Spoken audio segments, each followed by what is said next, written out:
Hello hi आदाब और सत श्री अकाल। एक बार फिर से आ गया हूं मैं आप लोगों के बीच, आपका हमराज आरजे बने 90.4 मेगाहर्ट्ज कम्युनिटी रेडियो ज्ञानवाणी यानी कि ज्ञान की वाणी पर। आज के दिन लेकर आया हूं दोबारा आप लोगों के पास नो योर डिपार्टमेंट, और आज मेरे साथ हैं school of sports exercise and nutrition science से एक और फैकल्टी जो हमें अपने डिपार्टमेंट के बारे में बताएंगे, और नो योर फैकल्टी क्योंकि सेगमेंट है तो इसके बारे में बताएंगे। हम उनके बारे में कुछ चीज़ें जानेंगे जो रिसेंटली अभी ज्वाइन किया है। उनका नाम है सानिध्य सिंह, जो कि असिस्टेंट प्रोफेसर हैं स्पोर्ट्स साइकोलॉजी में फ्रॉम SSENS, जिसके बारे में आपको पता ही है। तो अब मैं उनका वार्म वेलकम करता हूं और उनसे करता हूं चंद सवाल। कैसे हैं सर आप? Good afternoon. I am good, how are you doing? I am fine sir, I am fine. आपसे चंद सवाल की शुरुआत करता हूं। Please introduce yourself and please tell us about yourself. Okay, so my name is Sanidhya Singh and I've done my bachelor's, my academics. I've done my bachelor's in psychology honors from Delhi University. I've done a PGDM course from LNIP Gwalior in sports management, after which I completed my master's in sports psychology from National Sports University Imphal, Manipur. Nice. And I'm currently pursuing my PhD in sports psychology from LNIP Gwalior. And I have represented my state, UP state, in under 16, under 19 cricket. Oh, wow. I'm a Wonderful. wicketkeeper batsman. Oh, great. I played school nationals for hockey. Yeah. तो हमारे पास finally मतलब एक sports person भी है। That's great, specially you और sports player. वाह, world cup अभी चल ही रहा है, आप फॉलो कर रहे होंगे। Okay, India is playing very well, very well, definitely very well. Shubman Gill, Virat Kohli, Rohit Sharma, touch wood, very well. और हम तो चाहते हैं कि स्पेशली हम लोगों के पास वर्ल्ड कप आए, इसमें कोई डाउट ही नहीं है डेफिनेटली। और जिस तरह के मैच हारे, बिना एक मैच हारे, या knockout specially. Okay, why did you decide to pursue this field and how has your journey been so far? Okay, so I always wanted to do something for my country. That was my only goal. Nice. Initially, I thought I would join army, but it didn't work out for me. Slowly, I started. I got to know about psychology. I was always very interested in psychology in school. I had it in my 11th and 12th standard. Later on, I got to know that there is a field called sports psychology, and as I'm an athlete, I thought it will be easier for me to actually go for the sports psychology, क्योंकि आप sports समझते भी हैं, sports person भी हैं। Yes, तो I thought एक athlete से रिलेट करना मेरे लिए काफ़ी इजी था। So I went for sports psychology and goal यही था कि अगर मैं अपने कंट्री के किसी भी एथलीट को एक गोल्ड मेडल ओलंपिक्स में लाने में हेल्प कर दूं तो मेरा कंट्रीब्यूशन हो जाएगा अपनी कंट्री के लिए बहुत। Wonderful, definitely that was my nice idea. Yeah and my journey has been pretty good, I would say. काफ़ी साल एकेडमिक्स में लगे एंड एकेडमिक्स ख़त्म करते ही I got a job. Now we have a lot of jobs in this field. We'll get into this topic later on about the scope. Sure, definitely. So, but yeah, it's a good field. It's a good field. I enjoy working here. Yeah. Wow, great. What is the scope of sports psychology in India? Now that is the best question. Yeah. So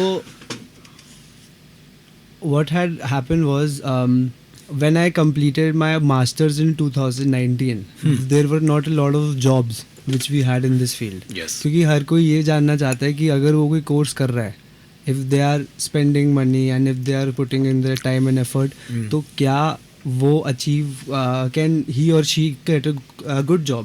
good job, specially सही perks मिले, वो आराम से settle हो जाए life में। या तो इनिशियली तो जॉब्स ही नहीं थे 2019 के अराउंड, जॉब्स थे ही नहीं, और जो थे वो बहुत मतलब अगर आते थे हमें पता नहीं चलता था। लिंक्डइन पे आपको आज भी बहुत कम जॉब्स मिलेंगे स्पोर्ट्स साइकोलॉजी से। सो हुआ क्या था 2019 में, I didn't get a job. I was looking for one, I didn't get it. And जो थे वो मिनिमलिस्टिक पेस के साथ थे, 20,000 to 25,000 for starters, right? But फिर over time, now if you look at it, now if I compare 2019 and 2023, so now the scope is very high. Now even Sports Authority of India takes in a sports psychologist, paying them 60,000 rupees, which is a pretty decent pay for anyone who's starting their career, right? So now if you compare it, it has a very big it has a lot of potential in our country. Yes, Every yes. organization is hiring multiple number of sports psychologists. They are not hiring any clinical psychologist, और किसी field से नहीं कर रहे हैं. पहले और किसी फील्ड से कर लेते थे कि चलो साइकोलॉजी ही तो है, लेकिन Yes, yes, yes, yes. लेकिन ये चीज़ now they came to know about कि स्पोर्ट्स साइकोलॉजी अलग चीज है. राइट. जैसे एक एथलीट अलग है, एक नॉर्मल इंसान और एक एथलीट में बहुत फ़र्क है. बिल्कुल. So that's all. लाइक बहुत अपॉर्चुनिटीज़ हैं, हमें करना चाहिए. If you are interested, specially if you are an athlete, you should definitely go for this, because आप लोगों से अच्छा और कोई एक एथलीट को अंडरस्टैंड नहीं कर पाएगा, स्पेशली आपके पर्टिकुलर स्पोर्ट में. Yes, nicely explained. Nicely explained. या Okay. How is technology being used in sports? So historically psychology का था, I am talking about 100 years from now, 82, right. So हुआ क्या था, it all the data which a psychologist used, उस time पे तो psychologist कहलाए भी नहीं जाते थे. सही बात उनको हम फिजिसिस्ट बोलते थे. Physicist बोलते सिगमंड फ्रॉइड जो Yes, बहुत बहुत फेमस जिनको साइको एनालिसिस करने के लिए बोला जाता है. Yeah, The father of exactly. psychoanalysis. Yeah, the father of psychoanalysis. He himself was a physicist, right? तो उस टाइम पे every data, every analysis, everything was pretty biased. मान लो अभी मैं आपसे बात कर रहा हूँ, राइट. मैंने आपके बारे में कुछ देखा, लेकिन उसको मैं जज कर रहा हूँ, वो मेरा जजमेंट है, वो बायस्ड हो सकता है, राइट. अगर एक इंसान को हम 10 लोगों का पैनल बिठा के दिखाएं, तो जाहिर सी बात है कि सबकी राहें अलग ही होंगी, सबकी Right. सलाह अलग होगी, सबके Right. परसेप्शन अलग है. या सो उसके बाद धीरे धीरे पेन पेपर टेस्ट है. पहले ऑब्जर्वेशन इंटरव्यू था, फिर धीरे धीरे पेन पेपर टेस्ट है, टेस्ट आए. राइट. पेन पेपर टेस्ट का क्या था, अच्छे से वो रिलायबल भी था, वो वैलिड था. स्टैंडर्डाइजेशन हुई, Yes. रेस के अकॉर्डिंग हुई, कंट्रीज के अकॉर्डिंग हुई, Yes. कॉन्टिनेंट्स के अकॉर्डिंग हुई.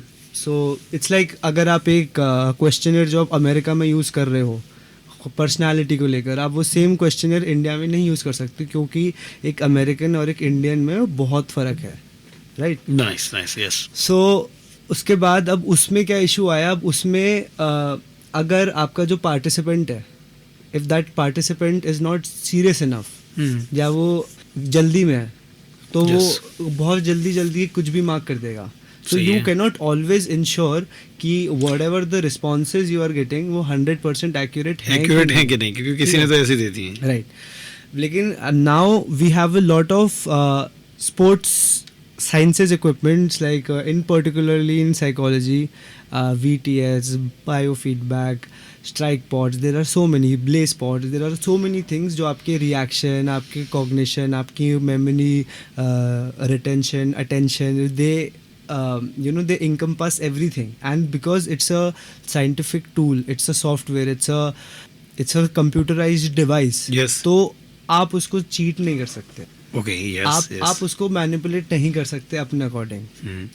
आपका अगर टेस्ट 5 मिनट्स का है तो वो 5 मिनट्स में ही खत्म होगा. यस. अगर आप if you're actually talking about the online test and all. हाँ. अगर आपका 5 मिनट्स में वो टेस्ट नहीं खत्म, आपने अगर वो अटेम्प्ट नहीं करा, तो आप उससे आगे भी नहीं बढ़ पाओगे. सही तो बात है. उसमें जब तक आप वो कम्प्लीटली उसे खत्म नहीं करते, आप उसे इवेड नहीं कर सकते, राइट. और वो एक्यूरेट दिखाएगा, because again it's scientific, right. So in all of these processes the tools are the most useful and the most accurate, I would say. But also we cannot say that observation is not a good tool, because observation is a very good tool if you know what you're looking for. जैसे आप अगर एक athlete को observe करने जाते हो, तो आप उसको ऐसे बैठ के ऑब्जर्व नहीं करोगे, उसके अंदर हर चीज़, you select what you are observing for. Okay. Yes. If you are only observing for stress और एंग्जाइटी और कॉन्फिडेंस, तो आप उसी एक पैरामीटर को चेक करो, observe उसी को करोगे. ऑब्जर्व करोगे. चाहे वो अपनी टीम के साथ कोहेसिव है, वो अपने कोच के साथ ठीक है नहीं है, वो मैटर नहीं करता. अगर आप कॉन्फिडेंस मेजर कर रहे हो तो आप कॉन्फिडेंस ही मेजर करोगे. And one more important point is that if you are going for observation, you need to have an idea or a rapport, or you need to know the athlete. Because if I show you a brand new person, you will make vague interpretation कि ये ऐसा ये वैसा है. लेकिन अगर आप एक इंसान को अच्छे से जानते हो, you know them through a particular time, you know them for a year, you know that athlete for a year. आपने उसे खेलते हुए देखा, आपने उसका गेम देखा, आपने उसकी प्रैक्टिस देखी, आपने उसके कॉम्पिटिशन देखे हैं, आपने उसका रिहेबिलिटेशन देखा है, आपको उसकी हिस्ट्री पता है. Then you can have an accurate observation. या so that's where science plays a role in psychology, particularly in sports psychology. Great, Yeah. nice. Thank you. Very good explanation, Yeah, thank Sanidhya. Ji. Yeah. Okay, अब मैं सिलसिले को आगे बढ़ाता हूँ और आपसे लास्ट क्वेश्चन पूछता हूँ.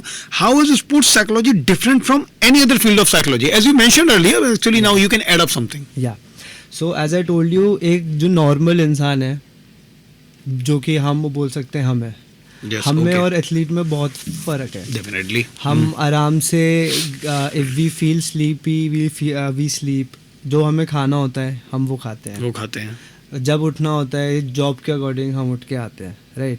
बट एक एथलीट का फुल ईयर और सीज़न का उसका एक प्लान होता है. Even in their free time, जब उनका कंपटीशन ख़त्म हो जाता है तो भी उनका जो रिक्रिएशन टाइम होता है वो भी एक वेल प्लान्ड होता है, क्योंकि वो उससे हट नहीं सकते. They have we don't deal with extreme expectations. अगर हमसे कोई एक्सपेक्ट करता है कुछ तो वो हमारी फैमिली है.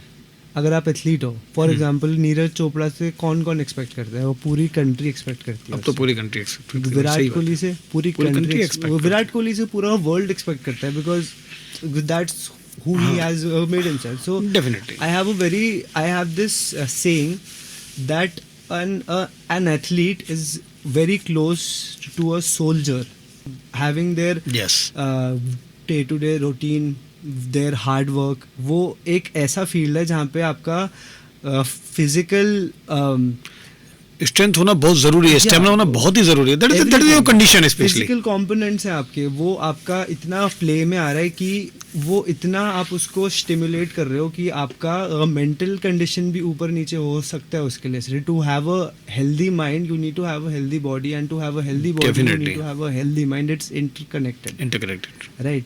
सो and also we should always pay attention to the levels of athletes. Basically recently what I've seen is that छोटे से छोटे बच्चे को वो लोग इंडल्ज करना चाहते हैं into sport psychology. हमें एक साइकोलॉजिस्ट चाहिए अपने बच्चे के लिए, एंड उसने अभी खेलना स्टार्ट करा है, राइट.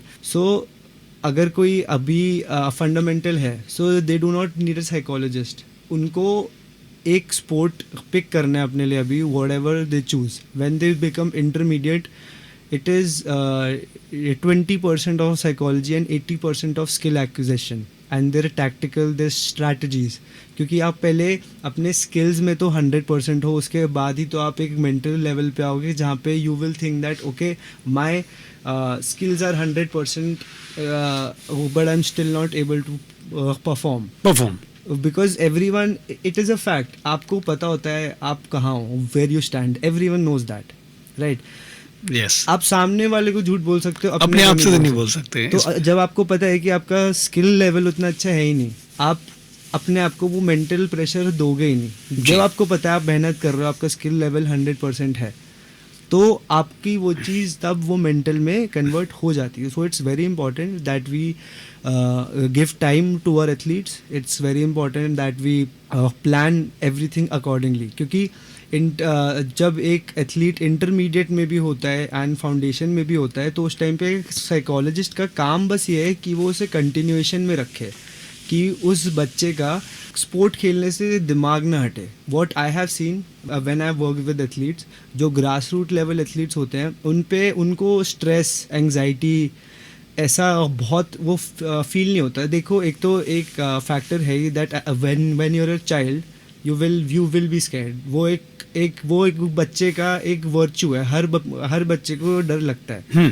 तो वो कुछ ऐसा नहीं है कि he will grow into a person who is very scared. No, every child is scared when they are small. That is a characteristic of a child. So what happens is, what we should do is, we should wait, and we should always give the athlete a chance. We should give them their time, and that's how we go about things, because in their time of when they are advanced athletes, उस time पे it's more of psychological than their skill, because the skill is 20% and their mental is 80%. So that's when the transition needs to be made. क्योंकि हम as I told you कि जो छोटे बच्चे हैं उनको हमें बस एक रेगुलरिटी वो करना है, right. If they are playing squash, they are playing it for 6 days a week, so they need to come for those 6 days a week and rest 1 day. हमें उनको वो हैबिट में डालना होता है. हमें उनको उनके साथ डील करना पड़ता है in things like respect for the sport, respect for the game, respect for the coach, team cohesiveness. We teach them values, we give them values, we tell them the importance of all the skills, values, everything, as a matter of fact. But with the advanced athletes we use every other tactic जहाँ पे proper development होती है अलग अलग psychological parameters की. वाह वाह वाह, एक्चुअली वेरी नाइसली एक्सप्लेन सानिध थे. और ये आज मेरे साथ थे सानिध 90.4 मेगाहर्ट्ज कम्युनिटी रेडियो पर, जिन्होंने अपने बारे में काफ़ी ज़्यादा चीज़ें बताई और अपने फील्ड के बारे में भी बहुत अच्छी तरह से हम लोगों को एक्सप्लेन किया. तो अगर आप लोगों से जल्दी मुलाकात होगी हमारी 90.4 मेगाहर्ट्ज पर, तब तक के लिए बने रहिए यहीं पर. Stay tuned. Thank you so much. Thank you. Yeah, thank you.